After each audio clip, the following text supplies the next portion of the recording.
pernyataan yang disampaikan oleh Mas Ismail Khalili, teman-teman. Ya, ini bantahan saya terakhir, tidak akan saya bantah-bantah lagi meskipun beliau menyanggah video ini lagi, teman-teman. Yang pertama, Jarah Rawi Atiyah Ibnu Sa'ad Al-Aufi, berkata Al-Hafiz Ibnu Hajar Al-Asqalani dalam kitabnya yang berjudul Ta'rif Ahli Taksis, jilid 1 halaman 166.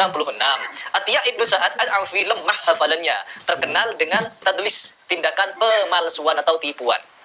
Orang penipu diambil hujahnya oleh seorang Ismail Khalili. Assalamualaikum warahmatullahi wabarakatuh. Alhamdulillah wassalatu wassalamu ala rasulillah wa ala alihi wa sahbihi wa man walah amma ba'du. Singkat saja, apa yang menjadi perselisihan antara Heri Pras dengan Ki Haji Ismail Khalili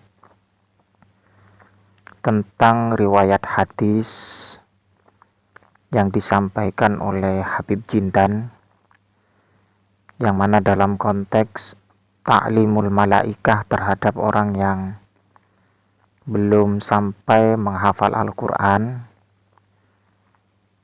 atau dia hafal akan tetapi tidak hafal secara sempurna dan kemudian meninggal dunia, maka konsekuensinya nanti di alam kubur akan diberikan taklim atau diberikan pelajaran atau diajarkan oleh malaikat untuk meneruskan Al-Quran. Di antara riwayat yang dipermasalahkan oleh Mas Heri Pras adalah Atiyah Al-Aufi. Memang beliau Ki Haji Ismail Khalili itu mengutip dari kitab karya Al-Hafidz Al-Imam Jalaluddin As-Suyuti. Kita tahu ya bahwa Al-Imam Al-Hafidz Jalaluddin As-Suyuti tidak diragukan lagi keilmuan dalam bidang tafsir, hadis, dan fikih, dan juga yang lain. Cuman yang meragukan adalah Mas Heri Pras. Sehingga dengan tuduhan Mas Heri Pras yang dituduhkan kepada Ki Haji Ismail Khalili, ketika riwayat itu ada nama Atiyah Al-Aufi. Dan pada kesempatan kali ini saya akan membongkar, karena kalau berbicara tentang masalah mustalah hadis tidak cukup 10 menit, tidak cukup 20 menit ya. Karena mekanisme dalam atau istilah-istilah hadis itu memang butuh waktu yang begitu panjang untuk memahaminya. Mulai dari kerangka hadis mardud makbul dan kemudian dibagi hadis hasan, hadis sahih, hadis dhaif, dan seterusnya juga dibagi. Ada juga istilah hasan li dzatih, sahih li ghairih, sahih li dzatih, dan seterusnya. Kalau memang berbicara tentang masalah mustalah hadis. Tapi pada kesempatan kali ini saya akan membongkar apa yang menjadi tuduhan atas ketidakfahamannya Mas Heri Pras tentang masalah kajian hadis. Bahkan berani melecehkan apa yang pernah disampaikan oleh Al-Imam Al-Hafidz Jalaluddin As-Suyuti dalam kitab Syarhus Sudur ataupun dalam kitab yang lainnya. Dan juga perlu saya sampaikan bahwa riwayatnya bukan hanya Atiyah Al-Aufi saja yang menerangkan apa yang disampaikan oleh Kiai Ismail Khalili. Di antaranya adalah Abi Sa'id Al-Khudri, dan kemudian juga ada Atiyah Al-Aufi dan juga Al-Hasan Al-Basri. Namun pada kesempatan kali ini mari kita bongkar tentang masalah Atiyah Al-Aufi. Atiyah Al-Aufi ini menurut Mas Heri Pras tidak bisa dipakai karena dhaif katanya. Sehingga ketika ada rawi atau periwayat hadis yang bernama Atiyah Al-Aufi, maka dipastikan hadis itu dhaif dan tidak bisa untuk dijadikan hujjah. Kalaupun dalam sekedar fadhailul a'mal ya tidak apa-apa katanya. Dan saya ini tampilkan ini Musnad Imam Ahmad bin Hambal ya. Kita tahu Imam Ahmad bin Hambal itu merupakan imam dambaan dari orang-orang Salafi Wahabi, terutama guru-guru dari Masyari Pras, bahwa Musnad Imam Ahmad bin Hambal ini juga mempunyai kitab, juga mempunyai redaksi yang mengutip nama Athiyah Al-Aufi. Bisa dicek sendiri dalam kitab beliau Musnad Al-Imam Ahmad bin Hambal. Banyak sekali bahwa perawi hadis yang disampaikan oleh Athiyah Al-Aufi dalam kitab Musnad Imam Ahmad bin Hambal. Ya, kalau masih meragukan Musnad Imam Ahmad bin Hambal, ya Wahabi, Salafi Wahabi, Masyari Pras, tidur aja deh. Tak perlu untuk membahas kitab. Tidak bisa baca kitab kok mau bahas kitab. Jadi begini, dalam konteks hadis itu atau dalam istilah hadis itu memang dari berbagai sudut pandang banyak penelitian dari para ulama. Yang pertama adalah min haitsul matan, dari sisi matan. Dan kemudian min haitsus sanad, dari sisi sanad. Itu juga dikomentari oleh para ulama.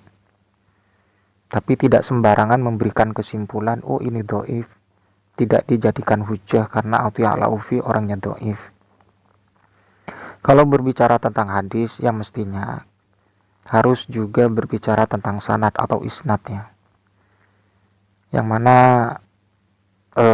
ada mata rantai antara rawi sebelumnya dan rawi selanjutnya. Itu pasti seperti itu ketika berbicara hadis. Dan juga dalam masalah rawi hadis itu bukan satu orang saja, terkecuali definisi-definisi istilah hadis yang memang diriwayatkan oleh satu orang. Itu ada hukumnya dan ada istilahnya. Dan pada kesempatan kali ini saya berbicara tentang masalah rawi yang banyak. Dan kemudian di dalamnya ada Athiyah Al-Aufi.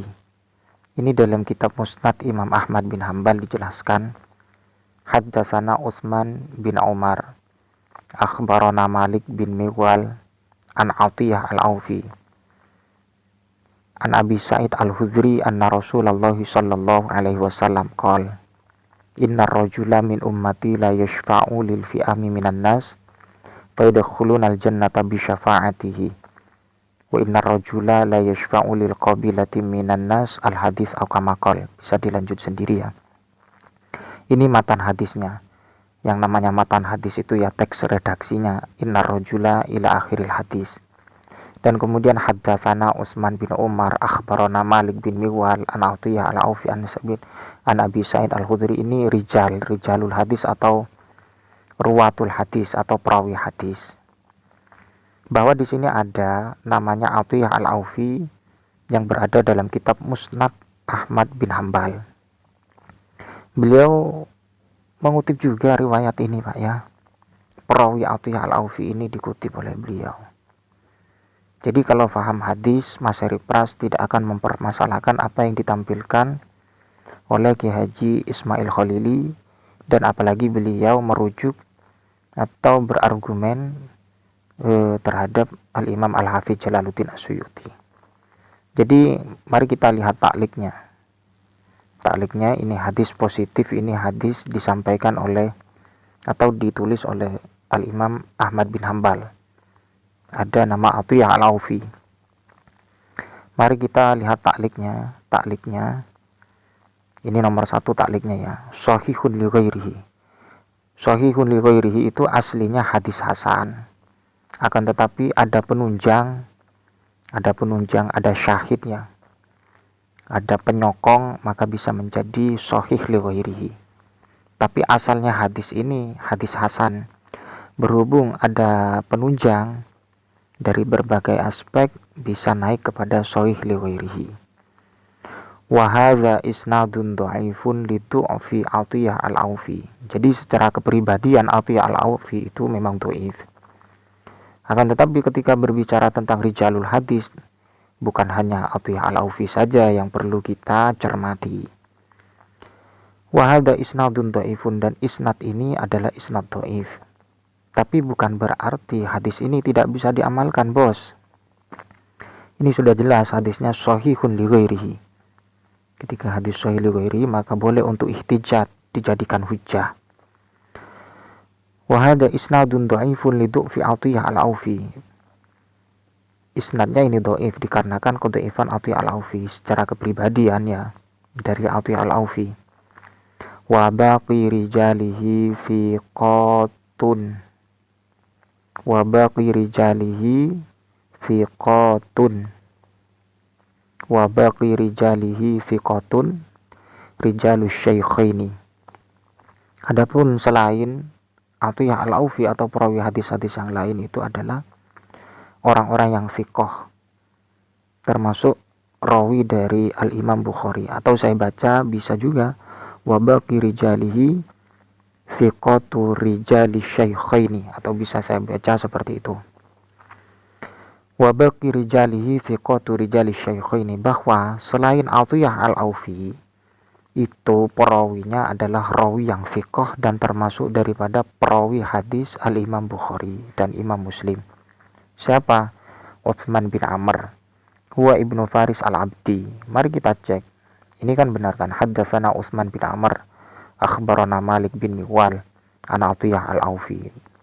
Jadi Atiyah al-Aufi ini ketika bersamaan dengan Utsman bin Amr, akhbarana Malik bin Miwal, maka status hadis ini bisa untuk dijadikan hujjah karena ada penunjang, ataupun penunjang dari hadis-hadis lain atau rawi-rawi yang lain.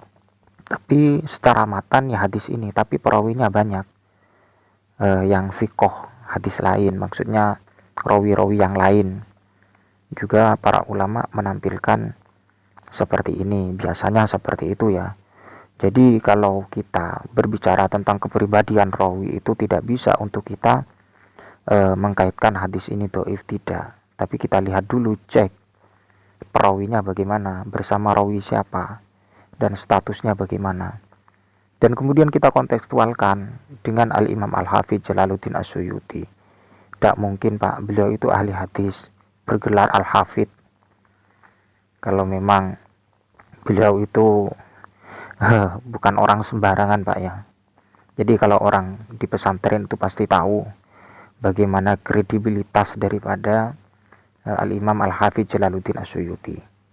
Ini yang perlu saya berikan tanggapan kepada Mas Heri Pras yang sok tahu dengan kajian hadis dan sok tahu dengan kajian agama.